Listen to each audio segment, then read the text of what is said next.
নমস্কার, জি 24 ঘন্টা digital page থেকে আপনার সঙ্গে রয়েছি আমি শুক্লা, এবং আজ জানাবো একটা ভীষণ গুরুত্বপূর্ণ ইনফরমেশান, একটা আপডেট, একটা ফলো আপ। সেটা হচ্ছে 2025 22 এপ্রিল পেহেলগাঁওয়ে বাইসারান ভ্যালিতে কী হয়েছিল তা আপনারা প্রত্যেকে জানেন। আপনাদের স্মৃতিতে এখনও পর্যন্ত রয়েছে, যা এখনও আমাদেরকে ভাবায়, যা এখনও পর্যন্ত আমাদেরকে কাঁদায়। জঙ্গিরা একেবারে গুনে গুনে নির্বিচারে 26 জনের প্রাণ নিয়েছিল। ধর্ম যাচাই করে করে মারা হয়েছিল। এই গোটা ঘটনার পর কিন্তু পাকিস্তান যোগ, পাকিস্তানের ষড়যন্ত্র, পাকিস্তানের কলকাঠি সবটাই কিন্তু সামনে এসেছিল।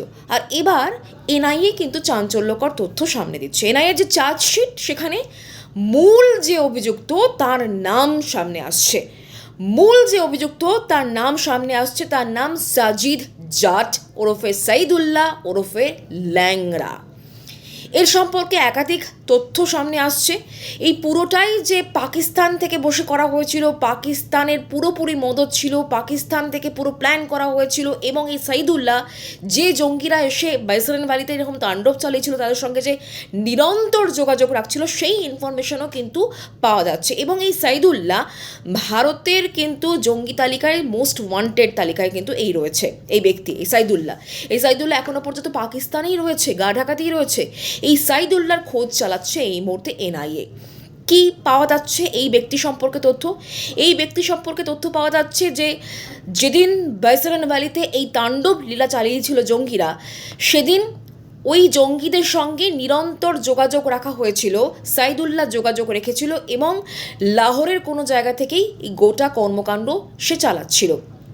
আপনাদের নিশ্চয়ই মনে আছে যে এই ঘটনার সামনে আসার পর লস্কর-ই তৈবার যে ছায়া সংগঠন টিআরএফ দায় স্বীকার করে। পরবর্তী সময়ে যদিও টিআরএফ দায় এড়িয়েও যায়, বলা হয় যে না, তারা এই গোটা ঘটনার সঙ্গে যুক্ত নয়। এই টিআরএফের নেতা বা অন্যতম নেতা হচ্ছে এই সাইদুল্লাহ, এমনটাই কিন্তু এখনও পর্যন্ত খবর। এবং সেই সময় কাশ্মীর ফাইট বলে একটা টেলিগ্রাম চ্যানেল সামনে আসে। এই কাশ্মীর ফাইট টেলিগ্রাম চ্যানেলটা কিন্তু পাকিস্তানের লাহোর ওই সমস্ত জায়গা থেকেই কিন্তু পরিচালনা করা হচ্ছিল। এবং এই সময়তে এই জঙ্গিদের সঙ্গে যখন এই সাইদুল্লাহ নিরন্তর যোগাযোগ চালিয়ে যাচ্ছিল এবং ইনফরমেশন দিচ্ছিল কোথায় যেতে হবে, কি করতে হবে, কিভাবে গোপন আস্তানায় লুকিয়ে পড়তে হবে, এই সমস্ত যখন ইনফো দেওয়া হচ্ছিল, এই বাইসারান ভ্যালিতে অ্যাটাকের আগে 15 এবং 16 এপ্রিল, মানে তার ঠিক কয়েকদিন আগে, 22 এপ্রিলের ঠিক কয়েকদিন আগে, কীভাবে রেকি করতে হবে, কোথায় যেতে হবে, এই পুরোটাও কিন্তু কন্ট্রোল করেছিল কে? মানে রিয়েল টাইম কন্ট্রোল করেছিল, নিয়ন্ত্রণ করেছিল এই সাইদুল্লাহ।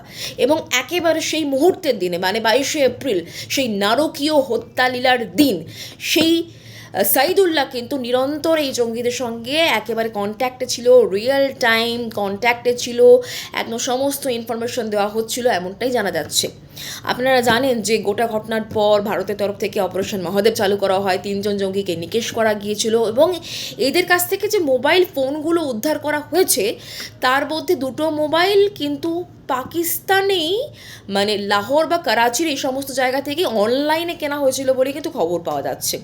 এবং এই পুরোটার সঙ্গে পাখতুনখোয়া অঞ্চলের যোগ রয়েছে। পাখতুনখোয়ার কোনো জায়গায় বসে পুরোটা কন্ট্রোল করছিল, লাহোর থেকে বসে কখনো কন্ট্রোল করছিল এই সাইদুল্লাহ, এমনটাই কিন্তু খবর পাওয়া যাচ্ছে। অর্থাৎ এর মধ্যে পুরো পাকিস্তান যোগ, পুরো পাকিস্তানের ষড়যন্ত্র, পাকিস্তানের লাহোরে বসেই কোনো জায়গায় এই সাইদুল্লাহ পুরো তার নেটওয়ার্ক ছড়িয়ে দিয়েছিল, এবং সেখানে রিয়েল টাইম নিয়ন্ত্রণ করছিল, এবং সেখান থেকে জঙ্গিদের সে কন্ট্যাক্ট করছিল, নির্দেশ দিচ্ছিল, এমনটাই কিন্তু এনআইএ সূত্রে খবর পাওয়া যাচ্ছে। এবং এনআইএর চার্জশিটে এই সমস্ত বিষয়ের উল্লেখ রয়েছে।